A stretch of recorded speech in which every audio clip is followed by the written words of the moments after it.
Okay, you notice what I'm doing here, by the way. This is why, let me turn that off for a second.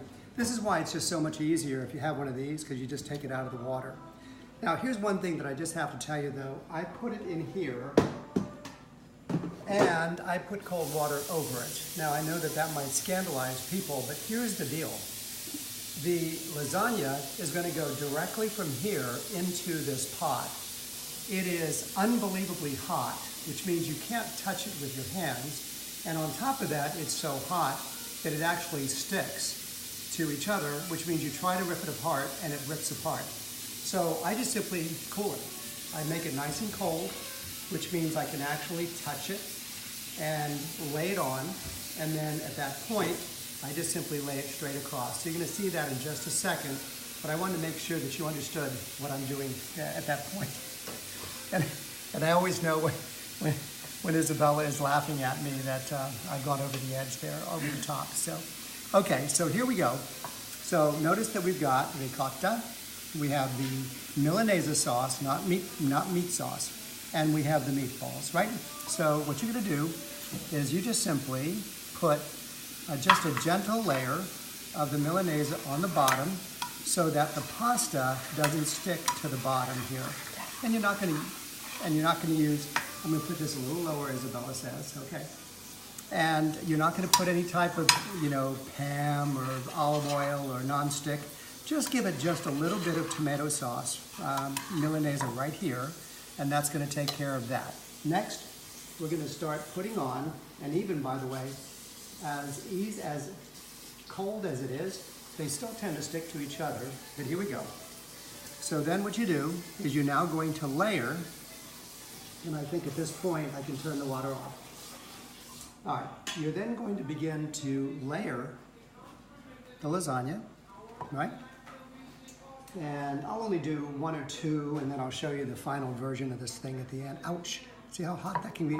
Okay, so then you do that. And next up is going to be the ricotta. And then just kind of spread it.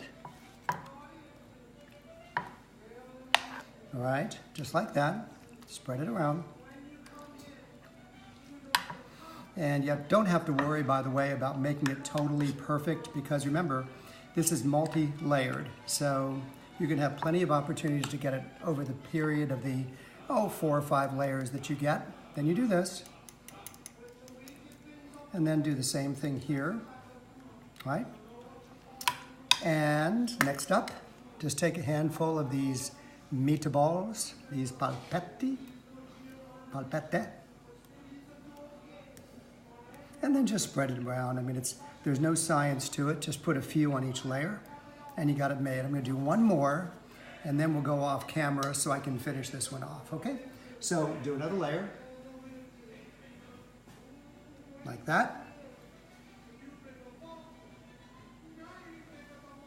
See, it really does, now that it's cool, it just unfolds very easily. Otherwise, it starts ripping because it's so hot, it sticks to everything else, okay? And then, next one up, put some more on,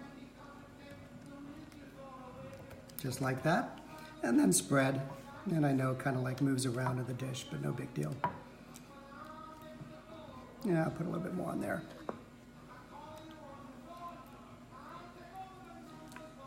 Okay, and then you'll get some Milanese, and you'll stick this in.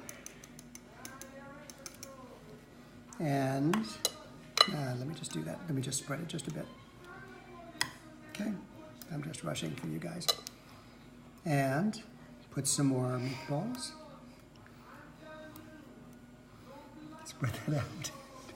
So now I have Janet and Isabella laughing at me. Okay. All right, an artist in his own kitchen, what can I say? Okay, and then we just simply repeat the process. I'll be back when I'm going to show you the final step, and then we'll be finished with this one, okay? Be back in a second.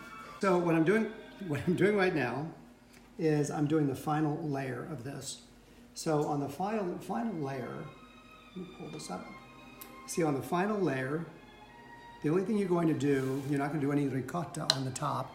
The only thing you're doing is you're just doing a little bit of sauce. No meatballs. Oh, wow. That was handy. Godfather. So you've got, so, is that, wow. How appropriate. Okay, so what you've got, all right, see? So you got that. Now, what you're going to do at the final stage, let me just do this. I do want to make sure that it is covered on the very top. So you do that to just cover it with sauce. Notice no ricotta mixture and no meatballs. And that's when you actually put the mozzarella slices. So you end the top with mozzarella slices, and that's going to be the end of the process.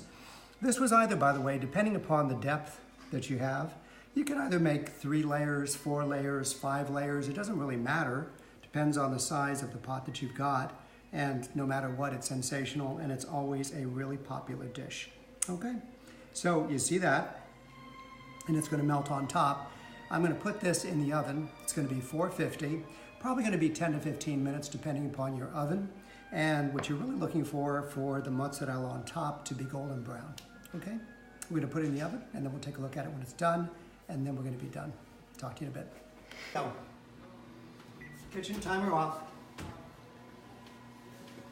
I still have one more to go, so this is going to be the last one from our standpoint of the video then. So here you go. So this is the final. Now the only thing that I would do, you know, from your standpoint, is I would probably put it in about 2 more minutes. But I have a very hungry family, and they're about to do bad things to me. So based on that, I'm going to take it out, but I would say probably 2 or 3 more minutes. But here's the bottom line. That's what it looks like. And that's the other one that's going to be going in shortly. So this was at 400 degrees. That was at 10 minutes. So I would say probably 15 minutes. Only other alteration I would make to my prior recipe for you is that I think the meatballs at 400 degrees was a little bit hot. So I did it at 15 minutes at 400. I might suggest you do it with your ovens, maybe 15 minutes, but at 375 instead. Okay, and that's about it. Last thing, leave it for 15 minutes. Do not even attempt to cut it now because it'll run all over the place. So you have to leave it for about 15 minutes so that it cools off. Isabella's having a tough time realizing that she has to wait 15 minutes to eat this. So 15 minutes so that it cools off. And then once it cools off, it will cut very easily. And you just simply do the squares and you cut them like that. And it will be absolutely fantastic. Okay, so I enjoyed doing this. Look forward to seeing you at some other time. Enjoy the meal. Talk to you soon. Bye.